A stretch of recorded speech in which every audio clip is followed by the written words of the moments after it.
오늘 이 저녁 시간 함께 읽을 하나님의 말씀 시편 114편 5절에서 8절까지의 말씀입니다. 시편 114편 5절에서 8절까지의 말씀 4절밖에 되지 않아서 제가 한 절, 여러분들이 한 절 번갈아 가면서 읽도록 하겠습니다. 시편 114편 5절 말씀부터 읽도록 하겠습니다. 바다야, 내가 도망함은 어찌함이며 요단아, 내가 물러감은 어찌함인가. 너희 산들아 수양들 같이 뛰놀며 작은 산들아 어린 양 같이 뛰놀면 어찌함인가. 땅이여, 너는 주 앞 곧 야곱의 하나님 앞에서 떨지어다. 그가 반석을 쳐서 못물이 되게 하시며 차돌로 샘물이 되게 하셨도다. 아멘.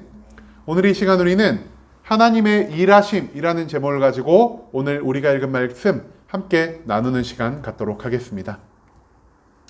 오늘 우리가 함께 읽은 시편 114편은 계속해서 이름을 알 수 없는 시인의 시가 이어지고 있습니다. 이 이름을 알 수 없는 시인은 지금 찬양시의 양식을 통해 하나님께 기도를 드리고 있는데요. 찬양시, 우리 이번 주 찬양시 굉장히 많이 한 것 같습니다. 하나님이 창조하신 이 천지 만물을 바라보면서 그리고 하나님이 나에게 보여주신 하나님의 모든 성품으로 말미암아 하나님께 감사와 영광의 찬양을 올려드리는 그러한 시의 양식이 바로 오늘 우리가 읽은 찬양시라 할 수 있겠습니다. 특별히 오늘 시에서 시인은 하나님의 능력, 하나님의 일하심 가운데서 우리가 과연 왜 하나님을 찬양해야 하는지에 대한 그 이유를 알려주고 있다는 것이죠. 그렇다면 과연 우리가 하나님의 일하심 가운데서 발견해야 할 것이 무엇인지, 시인이 하나님의 일하심 가운데서 발견한 그 진리가 무엇인지를 함께 알아보는 시간 갖도록 하겠습니다. 먼저 오늘 본문의 5절 말씀에서 시인은 이렇게 기도합니다. 바다야, 내가 도망함은 어찌함이며 요단아, 내가 물러감은 어찌함인가. 시인은요, 지금 하나님이 이 땅에 직접 모습을 드러내시어 자기가 하려는 그 일을 하시며 이 세상 모든 곳에 놀라운 능력 행하고 있다는 것을 바라보고 있습니다. 그리고 하나님이 능력을 발휘하실 때 어떤 일이 일어나냐? 바다가요, 뒤로 물러난다고 합니다. 여러분, 바다가 뒤로 물러나는 것 하면은 무엇 하나가 딱 떠오르지 않으시나요? 모세가 홍해에서 하나님의 명령대로 그 팔을 홍해에 뻗고 있자 하나님이 바람을 불게 하셔서 바다를 뒤로 물러가게 하시어 그 물들이 양옆에 벽처럼 쌓인 그 놀라운 일들이 기억날 것입니다. 하나님은요, 바다가 뒤로 물러가게 하실 수 있는 분이십니다. 그 다음 시인은 이렇게 말합니다. 요단아, 내가 물러가면 어찌함인가 라고 말이죠. 여러분, 요단 강도요, 홍해처럼 갈라진 적이 있다는 거 알고 계십니까? 여호수아 시대에 이제 이 광야를 쭉 거쳐서 요단강 동편에서 요단강 서편으로 건너갈 때 하나님이 여호수아에겐 그 말씀에 따라 여호수아가 온전히 순종했을 때 하나님은 요단강 물을 멈추게 하셔서 그 물이 한 곳에 쌓이게 하시는 놀라운 기적 같은 일을 보이셨습니다. 하나님의 일하심은요, 바다를 도망치게 하고 강물을 물러가게 하는 인간의 머릿속으로는 도저히 상상할 수 없을 뛰어난 능력을 보이고 있으신 그런 하나님의 일하심을 지금 시인은 우리에게 알려주고 있다는 것이죠. 그 다음 6절에서도 시인은요, 하나님의 놀라운 일하심에 대해 말하고 있는데요. 시인은 이렇게 기도합니다. 너희 산들아 순양들 같이 뛰놀며 작은 산들아 어린 양들 같이 뛰놀면 어찌함인가. 하나님이 이 땅에서 자기의 능력을 보이기 시작하자 하나님이 이 땅에서 자기의 뜻대로 모든 것들을 이끌어 가시기 위해 일하기 시작하자 산들과 작은 산들이 어떻게 하고 있다라고 말하죠? 마치 순양과 어린 양들처럼 뛰놀고 있다라고 말하고 있습니다. 여러분, 산들이 진짜로 막 뛸 수가 있을까요? 산들이 뛸 수가 없죠. 왜냐? 이 세상에서 가장 안정적인 뿌리를 갖고 있는 것이 산이니까요. 그런데요, 산들이 지금 양들처럼 뛰놀다라는 말을 하고 있는 것은요, 하나님의 임재하심이 있자 산들이 흔들리고 우리가 상상할 수 없을 만큼의 어마어마한 일들이 이 산들 가운데서 일어났다라는 것을 시인이 우리에게 알려주고자 하는 것이죠. 여러분, 광야 시절 산들에서 어떠한 일이 일어났을까요? 하나님이요, 그 산 꼭대기에서 모세와 직접 대면하셨습니다.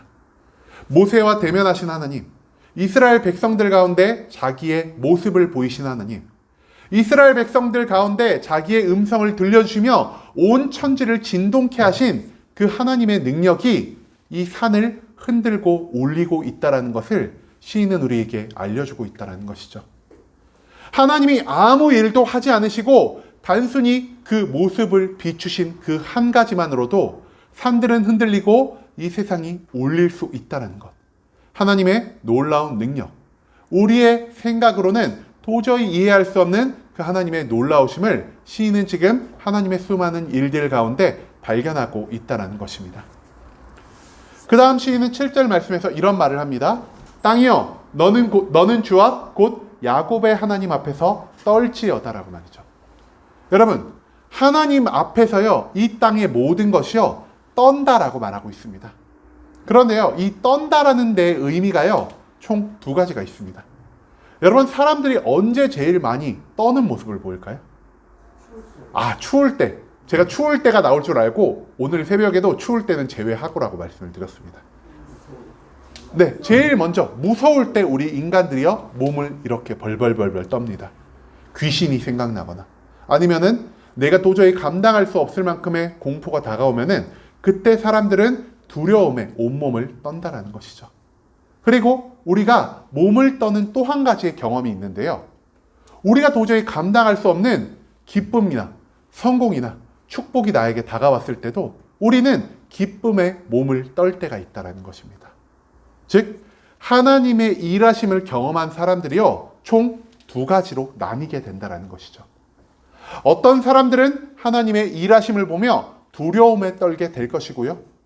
어떤 사람들은 하나님의 일하심을 보며 기쁨과 즐거움에 몸을 떨고 몸을 흔들며 하나님 앞에 기쁨의 찬양을 올리게 될 것이라는 것입니다. 그리고 나서 마지막 8절 말씀에서 시인은 이렇게 기도합니다. 그가 반석을 쳐서 못물이 되게 하시며 차돌로 샘물이 되게 하셨도다라고 말이죠. 여러분, 하나님은요, 광야 가운데서 이스라엘 백성들에게 물을 허락하여 주신 분이십니다. 그런데 여러분, 이 사막 가운데서, 광야 가운데서 물을 만들려면 우리가 보통 어떻게 해야 물이 생긴다라고 생각할까요? 광야에서 물을 얻는 방법이 총 두 가지가 있습니다. 첫 번째, 누가 말씀해 주신 대로 땅을 열심히 파서 수맥을 발견하면 우리가 물을 얻을 수 있습니다. 또 한 가지 무엇이냐? 비가 내려야 합니다.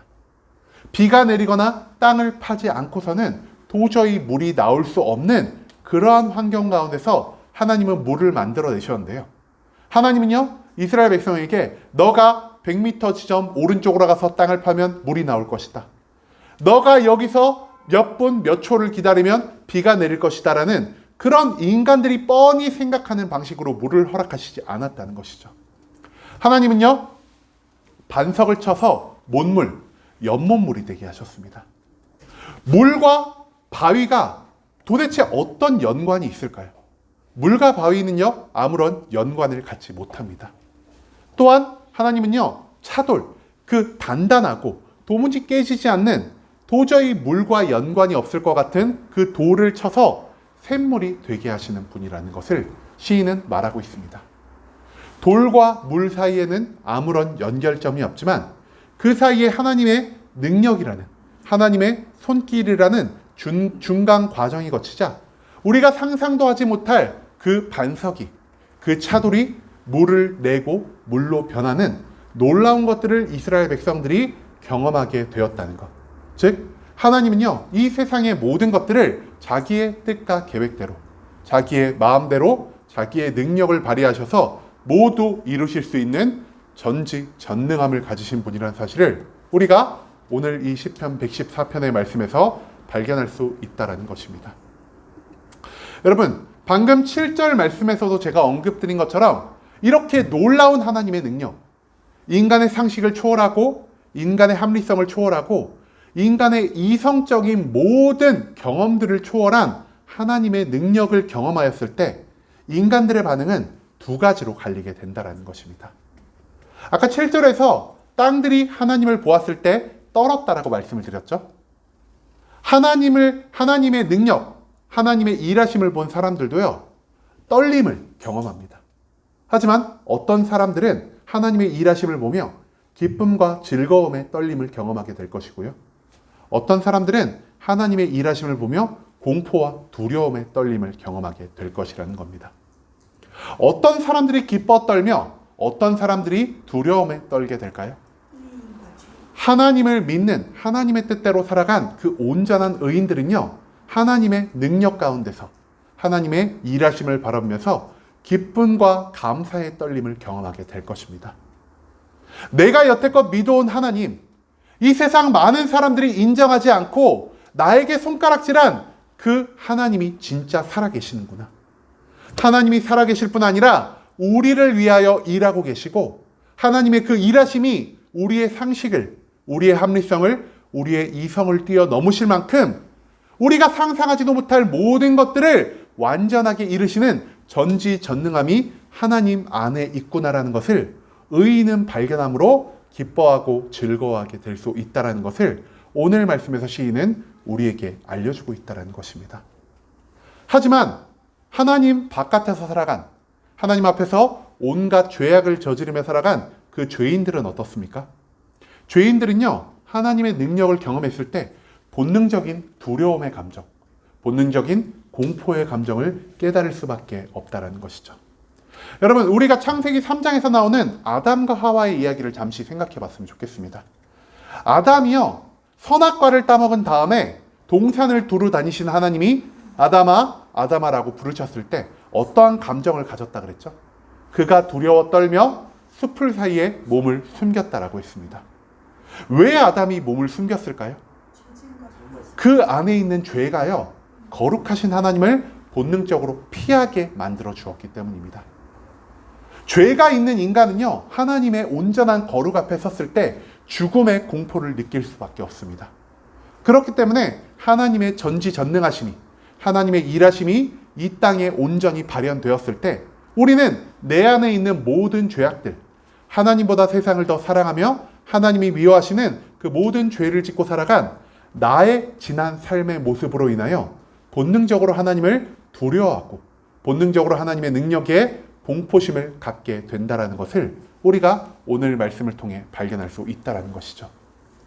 왜 의인은 기뻐 즐거워하고 왜 악인은 두려움과 공포에 떨까요?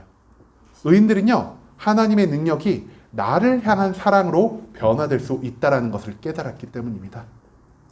바다를 물러가게 하시고 산을 올리시며 바위를 물로 바꾸시는 그 하나님의 놀라운 능력이요, 이제는 나에게 다가와 나에게 복을 허락하시고 나를 잘되게 하시고 내가 하나님의 뜻에 온전히 합당한 삶을 살아가도록 내가 부족한 모든 능력을 공급해 주실 거라 생각하기 때문에 의인들은 하나님의 일하심을 보며 기뻐하고 즐거워할 수밖에 없다라는 것이죠. 하지만 악인들은 다릅니다.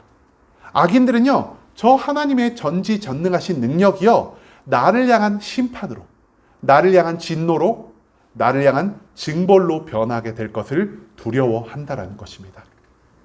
그렇기 때문에 똑같은 하나님의 능력을 봤음에도 불구하고, 똑같은 하나님의 일하심을 경험했음에도 불구하고 그 같은 하나님을 바라보며 누군가는 기뻐하고 누군가는 두려워할 수밖에 없는 그 차이가 발생한다는 것을 우리가 오늘 시편 114편의 말씀 속에서 발견할 수 있게 되길 소망합니다.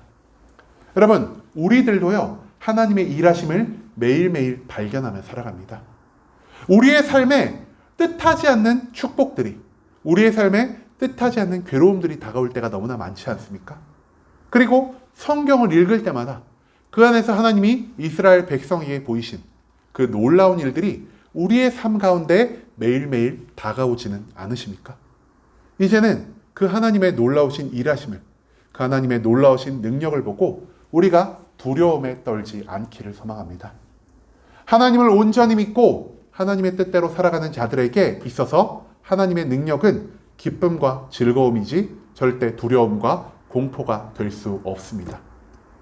이 세상의 모든 것들을 변화시키시고 우리의 상상을 초월하여 일하시는 그 하나님이 오늘날 나를 위해 일하신다면, 오늘날 나에게 좋은 것을 주기 위하여 하나님의 모든 능력을 발휘하고 계신다는 그 생각을 갖고 살아간다면 내가 어찌 하나님 안에서 기뻐하고 즐거워하지 않을 수 있겠습니까? 여러분, 이제는 우리가 하나님을 믿는 온전한 믿음을 갖고 살아가길 소망합니다. 하나님을 믿고 하나님의 뜻 가운데 살아갈 때 세상이 나를 아무리 괴롭게 하고 내가 아무리 세상에서 손가락질을 받은다 한들 나는 그 고통과 괴로움 가운데서 기뻐하고 즐거워할 수 있을 것입니다. 왜냐? 그 세상의 능력보다, 그 세상의 권력보다, 그 세상의 힘보다 더욱더 많은 것들을 이룰 수 있으시고 세상을 아무렇지 않게 생각하시는 그 하나님의 전지전능함이, 하나님의 일하심이 나를 향해 있다는 사실을 우리는 마음속에 담고 살아가기 때문입니다. 이제는 우리가 하나님의 일하신 가운데서 그리고 세상의 모든 고통과 괴로움 가운데서 항상 기뻐하고 즐거워할 수 있게 되길 소망합니다. 하나님이 나를 위해 일하시기 때문에, 나를 위해 일하신 하나님이 이 세상의 모든 것보다 뛰어나시며 전지전능함을 갖고 있기 때문에 나는 절대 두려워하거나 공포에 떨지 않을 수 있습니다. 하나님의 일하심은 나에게 있어 참된 기쁨이요, 참된 즐거움이요, 참된 행복이요, 참된 평화가 될 수밖에 없다는 것을 기억하시며 이제는 우리의 삶이 하나님의 능력 가운데서 기쁨과 평안을 온전히 얻으며 살아갈 수 있는 순복음 함께하는 교회 모든 성도님들이 될 수 있길 간절한 마음으로 소망하겠습니다.